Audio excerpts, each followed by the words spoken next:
Ladies and gentlemen, please welcome Navarrow Wright.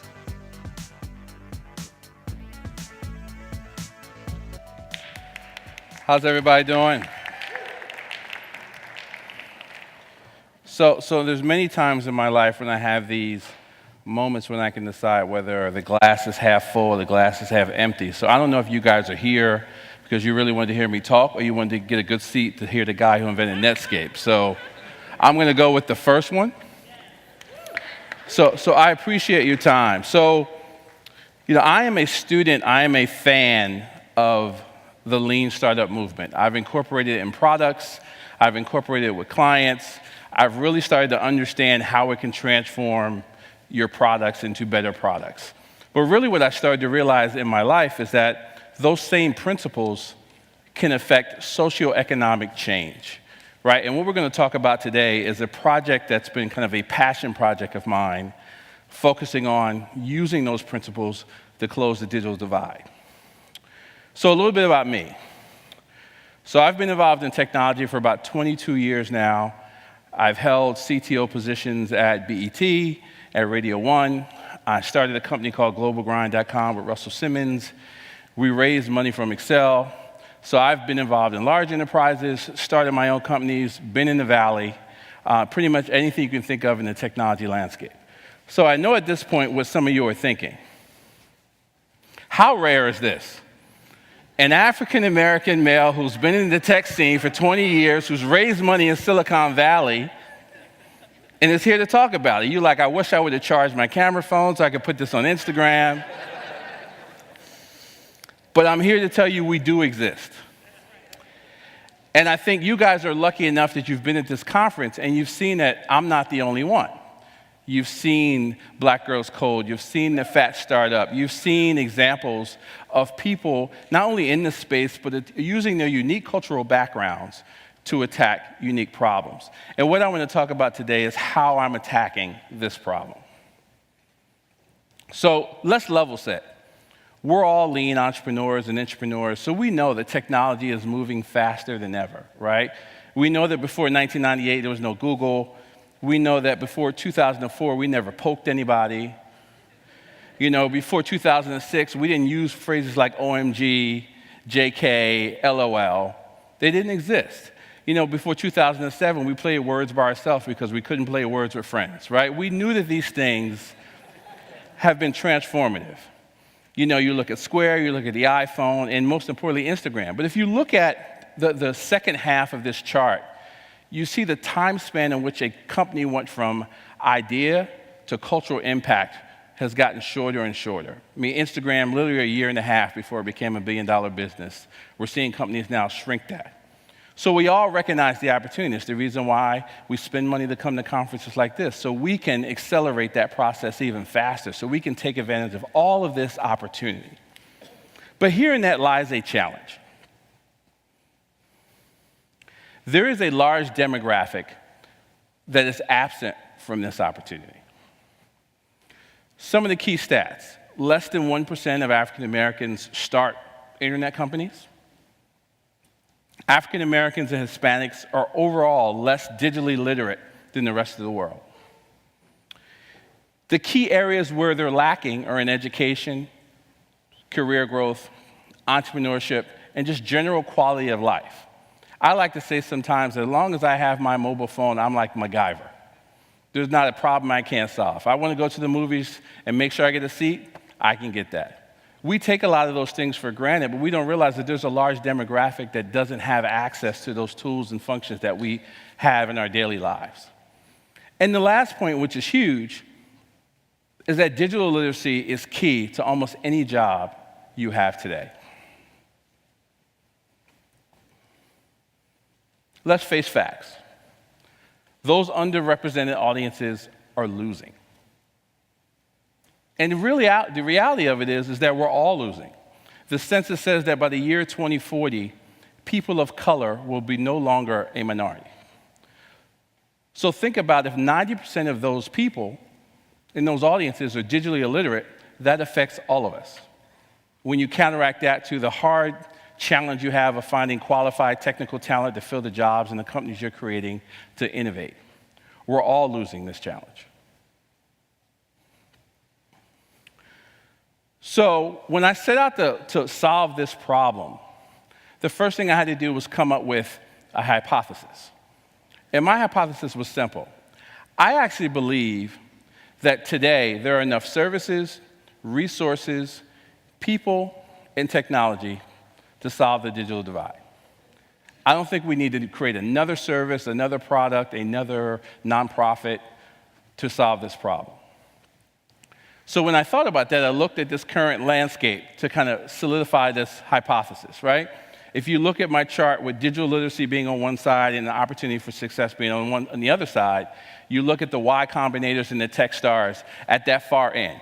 You need high digital literacy. They're looking for the best of the best in entrepreneurs, and there's high likelihood of success. You're almost guaranteed money. You're almost guaranteed being in front of the best investors. And if you look across the landscape, what you've seen are new organizations that are trying to attack and bring more people into this ecosystem at different levels. Code 2040, which is hugely successful in the Valley, bringing high-performing minority engineers into the technology space, giving them firsthand experience in the startup world to make them become entrepreneurs themselves or to prime them for jobs in the startup space. The New Me Accelerator, bringing entrepreneurs into the Valley so they understand what it takes to be successful. The Fast Startup, Black Girls Code, which you've heard. The one that people don't talk about, I think, is Khan Academy, that connects people in more ways, that has the opportunity to educate more of us than anything else to bring us into this digital age.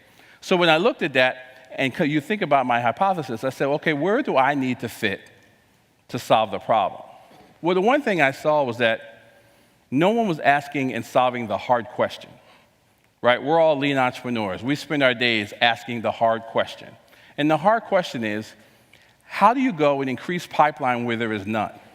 How do you go to people who aren't digitally literate, who have little to no opportunity for success, and how do you create a spark to bring them into that ecosystem?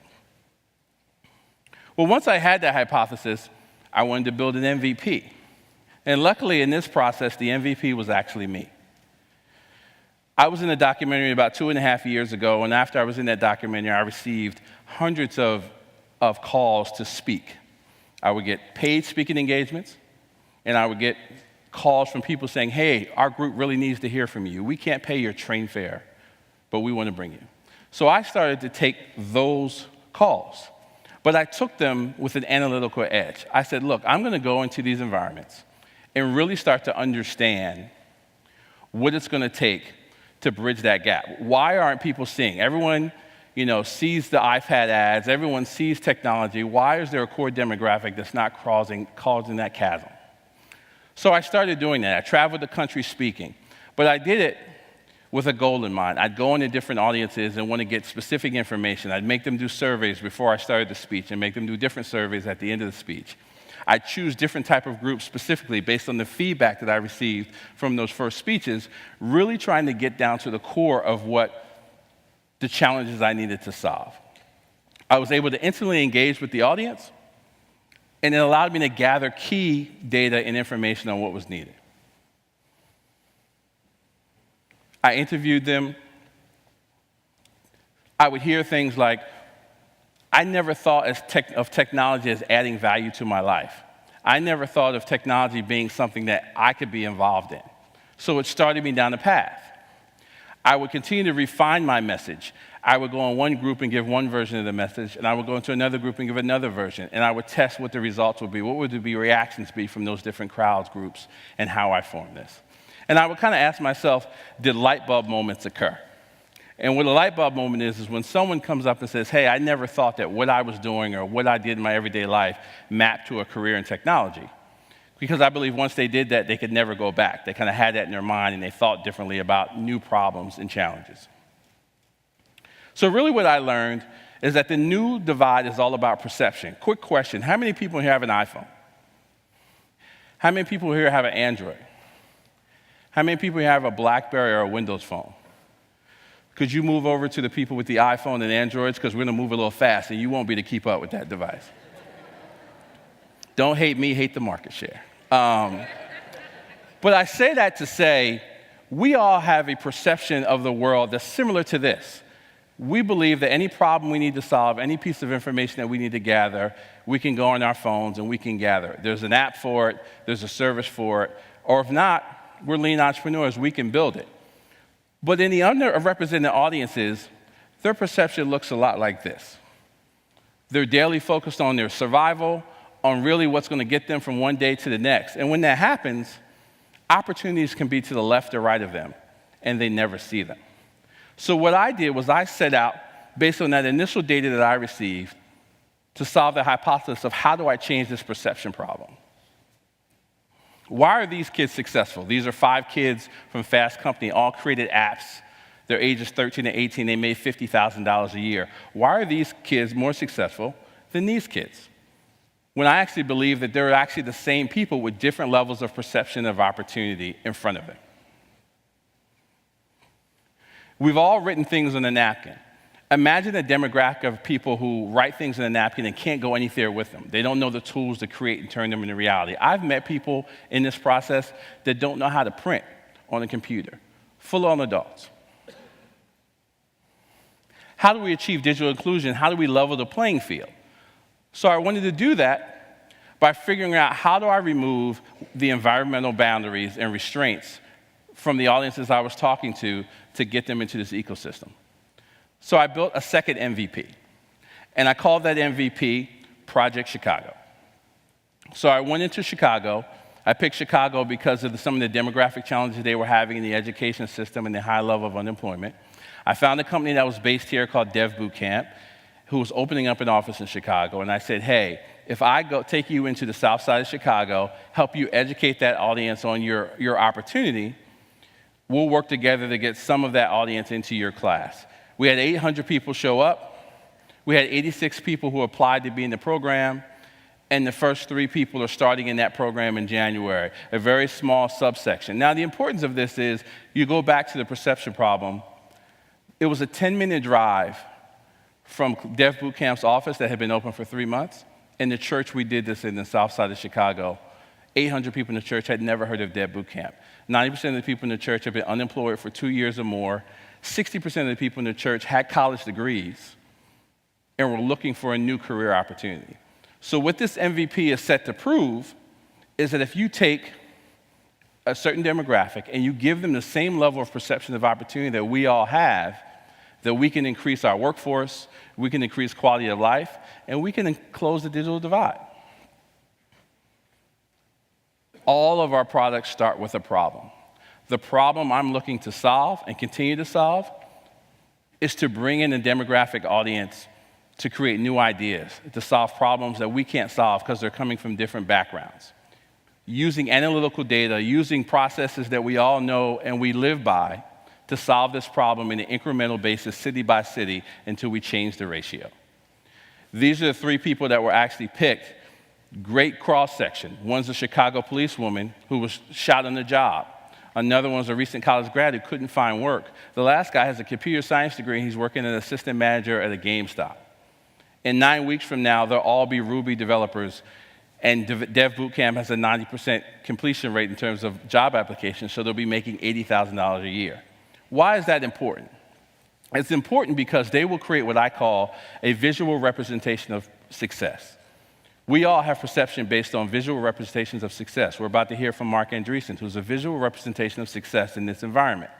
What I'm striving to do is create those examples in these demographic groups so that they have different visual representations. Because it's one thing for you and I to go in that audience and say, hey, you should do X or Y. It's another thing for someone who lived 2 blocks from you to 10 weeks from now be a Ruby developer and make 80 grand a year.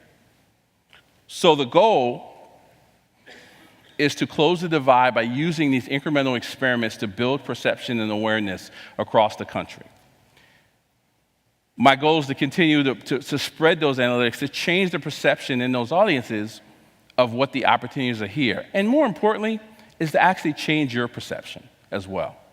Because let's face it, if we ask ourselves the hard question, there's a lot of us who feel there aren't any great pieces of talent in that audience. I'm going to give you 2 examples. I'm part of a program in Philly called Urban Apps and Maps, where they take inner city kids and they teach them about maps and environments and teach them how to build apps. one group came up with a product called Gotcha.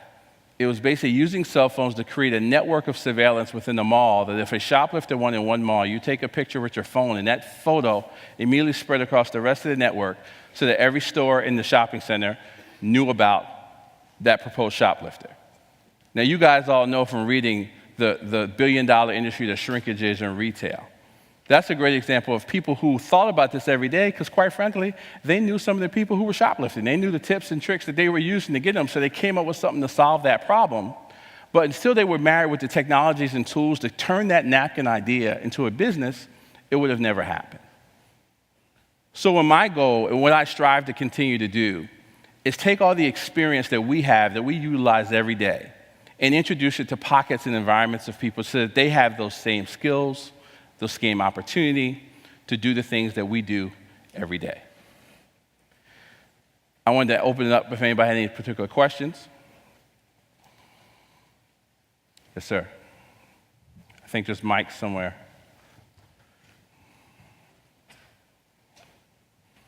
Charleston Bell, president of Bound Innovations. So maybe one day I will become a unicorn like you. But my question is, what are some things that we can do in the audience to kind of help push along your goal to shrink that digital divide? What are some steps that we can take to help you on your mission? You know, I think at the end of the day, it's really about, in all of our individual environments, run these experiments.